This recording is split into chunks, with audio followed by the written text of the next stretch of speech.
Hello বন্ধুরা, কেমন আছো? নিশ্চয়ই ভালো আছো। দেখো ছেলে চলে এসছে। কি রান্না করেছি মেনু চলো দেখো। গরম ভাত, তারপরে দেখো কলা, কালো জিরে কাঁচা লঙ্কা দিয়ে বাটা।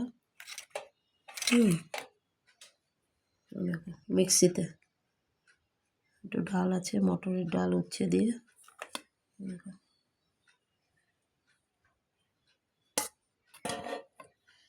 এটা সবজির তরকারি আছে, ডিম আছে।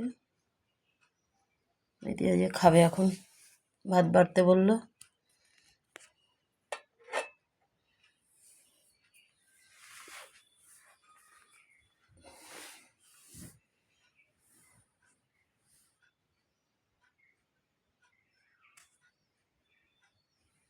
দেখো, ভালো লাগলে সাবস্ক্রাইব, লাইক, শেয়ার করো।